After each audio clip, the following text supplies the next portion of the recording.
Praise lot. ఇక్కడికి వచ్చిన అమ్మగారికి, అయ్యగారికి, ఇక్కడ వచ్చిన చిన్నలు పెద్దలకు అందరికి పేరు పేరున వందనాలు. నిన్న ఏమైందంటే అయ్యగారు మమ్మల్ని తీసుకొని వెళ్ళారు అక్కడికి, వాళ్ళ ఊరికి తీసుకొస్తే అక్కడికి పని అయిపోయింది, వచ్చేసినాం. అట్లనే మళ్ళీ వరంగల్కి వెళ్ళాము. అక్కడి నుంచి కూడా వచ్చేసినాం. నైటు 12 అవుతుంది. ఇక్కడ బావగారు చెప్పేశారు నిన్న, దేనికైనా తొందరపడకు, దేనికైనా నేను చెప్పేదాకా విను, తొందరపడితే అపాయాలు వస్తాయి అది అని చెప్పేశారు. సరే అని నేను అట్లనే వినకుండా మార్నింగ్ కూడా నేను అట్లనే చేసే వరకు నాకు నేను కింద పడి దెబ్బలు తాకాయి. అందరూ ఆ దెబ్బలతో నాకు పెద్ద పెద్ద గాయాలు కాకుండా చిన్న గాయంతో దేవుడును సంఘ ప్రార్థన వలన నేను బ్రతికాను, చేశాను. ఇంతటితో నా చిన్న సాక్ష్యం నిలించుకుంటున్నా. అందరికి ప్రైజులాడు. ఇక్కడికి వచ్చిన చిన్నలకు పెద్దలకు మరియు మన సంఘ గౌరవనీయులు సిస్టర్ గారికి, బ్రదర్ గారికి అందరికీ వందనాలు. దేవునికి స్తుతులు, స్తోత్రములు. ఏం జరిగిందంటే పోయిన సండే మా వాడికి జ్వరం వచ్చింది. అంటే సండే అంటే శనివారం రోజే వచ్చింది జ్వరం. ఏమైందిలే హాస్పిటల్కి తీసుకోకూడదు ఎందుకు, ఇక్కడ మామూలుగా డాక్టర్ గురించి చెల్లెతో ప్రార్థన చేపిద్దామని చెప్పేసి చూసినాం. చెల్లెతో ప్రార్థన చేసిపించిన తర్వాత కొద్దిసేపు అయిన తర్వాత డాక్టర్ దగ్గర పోయి సిరపులు తీసుకొచ్చిన తర్వాత సిరపులు పోసి సిస్టర్ దగ్గర తీసుకొచ్చి ప్రార్థన చేయించినాక ఒక గంట 2 గంటల తర్వాత జ్వరం తక్కువైపోయింది. మళ్ళీ నైటు 102, 103 ఉన్నది జ్వరం. నైటు పొద్దున్న నుండి సాయంత్రం దాకా అదే జ్వరం ఉన్నది. సిస్టర్ ఇట్లా జ్వరం వచ్చిందిరా చిన్నోనికి, మరి ఏం చేద్దాంరా అంటే, అన్న నేను ఉపవాసం ఉండి ప్రార్థనలో పెడతా అన్న, ఇవాళ చర్చ్ ఉన్నది కదా సండే రోజు, చర్చ్ కాడికి ఇక మీరు రాండి అన్న అని వీళ్ళందరూ అక్కడికి పోయిన తర్వాత ఏమైంది, ప్రార్థన జరుగుతుంది. మా ప్రార్థన జరుగుతుంటే నాకు పరిశుద్ధాత్మ వచ్చిన తర్వాత నేను కింద పడేసి మళ్ళీ లేచి మా చిన్నోని వైపు చూసే వరకు వానికి ఫీవర్ బాగున్నది. అరే వీడు ఏంది ఫీవర్ బాగున్నది, గదగద వణుకుతాడు. నేను మా మిస్సెస్ ఏం చేస్తుంది, ఆమె కూడా పరిశుద్ధాత్మలో ఉన్నది, ఎగురుతుంది. ఆమె కూడా పరిశుద్ధాత్మ వచ్చి ఎగురుతుంది.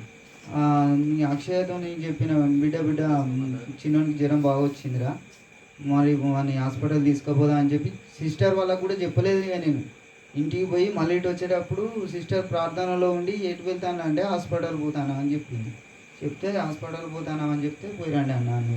హాస్పిటల్ దగ్గరికి పోతే డాక్టర్ ఏమన్నాడు, డెంగ్యూ జ్వరం అన్నాడు. అంటే టెస్టులు చేసిండు కొంచెం, కానీ జ్వరం ఇప్పుడు డెంగ్యూ అని నెగిటివ్ వచ్చింది, పాజిటివ్ రాలే, కానీ రాబోతుంది, మీరు కొంచెం జాగ్రత్తగా ఉండాలి, ఇక్కడనే అడ్మిట్ చేయాలి మీ చిన్నోని అని చెప్తే, సార్ మాకు అవసరం లేదు సార్ అని చెప్పేసి నేను సిస్టర్కి ఫోన్ చేయలేదు. ఇంటికి వచ్చిన తర్వాత మా మిస్సెస్ను మా చిన్నోని పంపించిన, అరే ఇట్లా అన్నాడు కదా డాక్టరు, ఒకసారి చెల్లె దగ్గర తీసుకుపోయి ప్రార్థన చెప్పి ఎట్లుండో చూద్దామని చెప్పేసి సిస్టర్ దగ్గరికి పంపిస్తే సిస్టర్ ప్రార్థన చేసింది.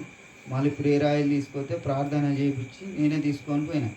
తెల్లారి హాస్పిటల్ మరి తెల్లారి మొన్న తీసుకపోతే చెల్లె హైదరాబాద్ నుండి కూడా చెల్లెకి ఇట్లా అయింది రా, మా చెల్లె ఫోన్ చేసింది, అన్న ఎట్లున్నా చిన్నానుక అంటే, అరే ఇట్లా డెంగ్యూ జ్వరం అన్నారు కదరా, ఏం రాలేదురా, నార్మల్గా ఇప్పుడే టెస్టులు చేపిస్తానా, అయిపోయిన తర్వాత కాల్ చేస్తారా అని చెప్పిన. తర్వాత మళ్ళీ కాల్ చేసి డెంగ్యూ జ్వరం రాలేదురా, నార్మలే ఉన్నది, కొంచెం రక్త కణాలు తక్కువ ఉన్నాయంట అంటే, అన్న నేను ప్రార్థన చేసిన లే అన్నాను. ఇంతటితో నా ఈ చిన్న సాక్ష్యం ముగించుకుంటాను. మనము కానీ మన కుటుంబాలు కానీ ఎవరికైనా కూడా జ్వరాలే కానీ వ్యాధులే కానీ రోగాలే కానీ ఏ బాధలు వచ్చినా కూడా మనకు సహాయంగా దైవజనులు ఉన్నారు. మనం కూడా ఇప్పుడు నా ఇంట్లో నా బిడ్డకే కానీ మీ ఇంట్లో మీ బిడ్డలకే కానీ ఎవరికైనా జ్వరాలే కానీ ఏ రోగ నొప్పులు వచ్చినా కూడా ప్రార్థన వలన నయమవుతుందని నమ్ముకోవాలి. ముదుగాలు ఒకటి అనుకుంటే మాత్రం కంపల్సరీ బంద్ అవుతాయి. ఏ నొప్పులున్నా రోగాలున్నా తక్కువ అవుతాయి. ఇంతటితో ఈ చిన్న సాక్ష్యాన్ని ముగించుకుంటాను. హల్లెలూయా. అందరికీ వందనాలు. Praise lord. అమ్మగారికి, అయ్యగారికి వందనాలు. నేను ఫస్ట్ రోజు మొన్న సండే రోజు ఏమన్నారు, ఆ రోజు పరిశుద్ధాత్మ వచ్చింది, కింద పడిపోయింది.